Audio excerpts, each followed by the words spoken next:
잠언은 의인과 악인에 대한 이야기들을 우리에게 가르쳐 주고 있는 지혜서입니다. 오늘 본문은 잠언의 종류에 따라서 나열이 되는데요. 크게 의인의 삶으로 악인의 삶으로 우리에게 알려주고 있습니다. 가장 간략하게 말씀을 드리자면 하나님을 따르는 사람, 또 하나님의 뜻에 거역하며 사는 사람으로 크게 구분할 수 있습니다. 성경은 하나님이 우리에게 주시는 교훈과 말씀, 책망, 이것을 가르쳐 주기 때문입니다. 그래서 이 성경에 나오면 말씀을 통하여 우리가 어떠한 삶을 사는 것이 합당한가라고 하였을 때 의로운 사람으로, 의인으로 살기를 원하시는 하나님의 마음을 우리가 읽어볼 수 있습니다. 1절 말씀에 지혜로운 아들은 아비를 기쁘게 하지만 미련한 아들은 어미의 근심이 된다라고 하였습니다. 가장 중요한 말씀이라고 볼 수 있겠습니다. 물론 구절구절이 다 중요한 말씀이지만 핵심적인 내용을 우리에게 전달해주고 있습니다. 지혜로운 사람은 아버지의 기쁨이 되지만 미련한 사람은 어머니의 근심거리다라고 했습니다. 굳이 오늘 억구로 따져서 그런 아버지의 기쁨이 되는 사람, 어머니의 근심이 되는 사람 이렇게만 볼 것이 아니라 이 부모님의 마음에 근심거리가 되느냐 아니면 기쁨이 되느냐라고 하는 것으로 살펴볼 때 오늘 본문은 그렇게 자랑거리로 살게 되는 인생을 살 것을 우리에게 요청하고 있습니다. 누구나 다 그렇게 살기를 원할 겁니다. 기쁨이 되는 사람으로 살기를 원할 것입니다. 그런데 왜 그렇게 살지를 못하는가 라고 하는 것이 오늘 본문을 통해서 우리에게 깨닫게 하는 건데요. 가장 먼저 전해지고 있는 것이요. 2절에 불의의 재물 그리고 공의에 대하여서 말하고 있습니다. 그러니까 재물을 쌓았지만 불의로 쌓은 재물과 그리고 또 반대로 공의, 의로운 일을 행함으로 인하여서 죽음에서 건짐을 받는 사람의 모습으로 그리고 있습니다. 따라서 어찌 보면 2절에 나와 있는 말씀은 좀 더 구체적으로 우리에게 말씀해주고 있는 것입니다. 그러니까 재물을 얻는 것이 부자라고 생각하지만 불의에 의하여서 합당하지 않은 방법으로 얻은 재물에 대해서는 무익한 것이다 라고 말하고 반면에 공의를 행하여서 죽음을 경험한 사람이라도 건짐을 받는다라고 하는 말씀을 하고 있습니다. 그래서 많은 사람들이 재물을 얻는 것을 가장 큰 기쁨이라고 생각하지만 그러나 성경은 그렇게 이야기하지 않고 있다라고 하는 것입니다. 하나님은 의인의 영혼을 줄이지 않게 하시고 악인의 소욕은 물리치신다라고 하였습니다. 여기도 나와 있는 악인의 소욕이라고 하였잖아요. 어떤 그가 가지고 있는 어떤 욕심 그것을 하나님은 물리치신다라고 말씀하고 있습니다. 손을 게으르게 놀리는 사람은 가난하게 되고 손이 부지런한 사람은 부하게 된다라고 말씀하면서 역시 그 말씀이 이제 쭉 연결돼서 우리에게 가르쳐주고 있는데요. 4절, 5절, 6절 말씀이죠. 여름에 거두는 자, 부지런한 사람과 관련되어 있겠습니다. 추수할 때 자는 자, 악한 사람을 이야기하겠죠. 부끄러움을 끼치는 아들이다.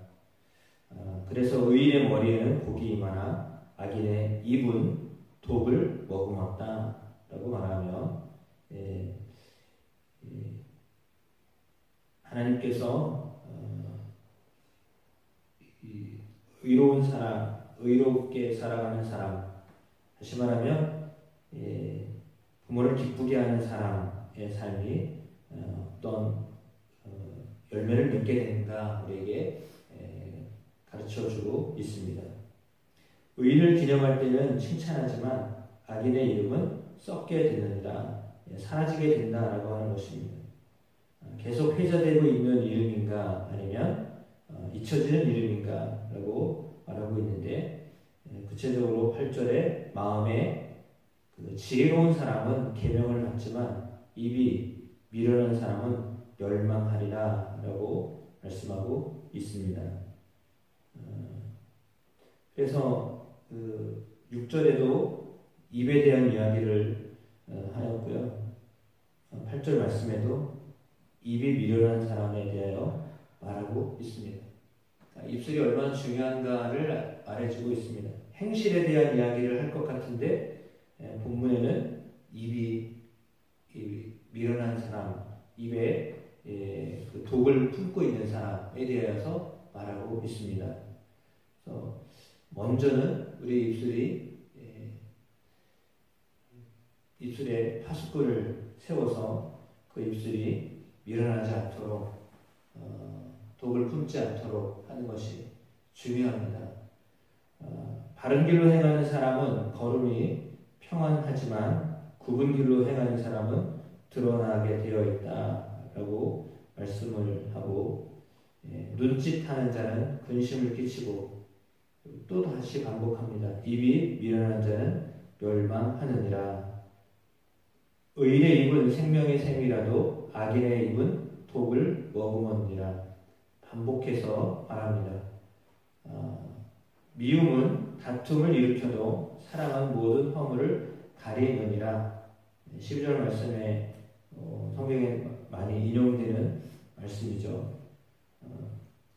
사랑은 모든 허물을 가린다. 미움은 다툼을 일으킨다. 그러니까 입술로 어떻게 하는가에 따라서 삶이 달라진다라고 하는 것입니다. 명철한 자의 입술은 지혜가 있어도 지혜 없는 자의 등을 위하여는 채찍이 있느니라. 지혜로운 자는 지식을 간직하거니와 미련한 자의 입은 멸망에 가까우니라. 계속 입에 대한 이야기를 하고 있습니다. 악인은 어떤 말을 하는가 거기서 다 분별할 수 있다라고 하는 것을 말해주고 있습니다.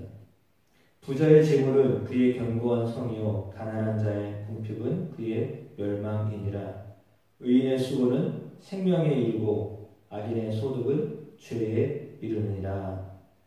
오늘 말씀을 통하여서 그렇게 우리에게 권면하고 있습니다. 의인과 악인은 행실에 따라서 구분하지만 특별히 의인과 악인의 삶은 그의 입술에서 분명하게 알 수 있습니다. 그 입술에 무엇이 있는가, 어떤 말이 나오는가를 보면 알 수 있는데, 그가 다툼을 하는 사람인가, 그가 허물을 덮는 사람인가에 따라서 의인과 악인으로 구분할 수 있음을 알려주고 있습니다. 물론 그의 삶에는 부지런함이 있는가, 게으른 자인가 라고 하는 것으로도 구별이 되어집니다. 그러니까 말만 하는 사람이냐, 아니면 함께 삶이 따라가고 있는 사람이냐라고 하는 것을 가르쳐주고 있죠. 세상의 사람들 속에 쉽게 돈을 벌려고 하는 사람들은 대부분 입술로 거짓말을 하여서 돈을 벌려고 하는 사람들입니다. 땀 흘리고 수고하여서 뭔가를 얻으려고 하는 사람이 아니라, 부지런하려고 하는 사람이 아니라 그런 사람들이죠. 근데 우리는 또 그런 사람들을 한편으로는 굉장히 말은 안 해도요 부러워합니다. 쉽게 돈 벌었다, 참 잘됐다 라고 이야기하죠. 그러나 결코 그렇지 않습니다. 땀 흘려야 한다라고 하는 것은 어찌 보면 왜 그렇게까지 일해야 돼 라고 말하지만, 실제로 땀 흘리지 않고서는 얻을 수 없기 때문이죠. 하나님 우리에게 허락하신 하루하루의 삶에 열심을 내지 않으면 얻을 수 있는 것이 실제로 없기 때문입니다. 따라서 우리가 하나님 앞에 사는 사람인데 하나님 앞에서 하나님께서 우리에게 수고, 그래서 16절 말씀에 의인의 수고는 생명에 이르고 악인의 소득은 죄에 이른다 라고 하였습니다. 의로운 사람은 수고하여 생명에 이르지만 악인의 소득은 죄에 이른다 라고 했지 않습니까? 오늘 말씀은 어떻게 보면 상당히 대조적인 말씀을 통하여서 우리에게 강력하게 권고하고 있는 것입니다. 의인이 수고하지만 생명에 이르고, 수고하면 뭔가 다 기운이 빠져서 얻을 수 없는 것처럼 보이지만 그러나 생명에 이르고, 악인은 가진 것 같아서 소득으로 채워지지만 그러나 죄에 이른다라고 하는 말씀입니다. 따라서 우리가 하나님의 사람으로, 하나님의 자녀로, 하나님의 말씀을 품은 사람으로 우리의 삶에 생명이 넘치고 또 하나님의 은혜로 우리의 삶 속에 주의 사랑으로 충만한 삶이 되기를 주님의 이름으로 축복합니다.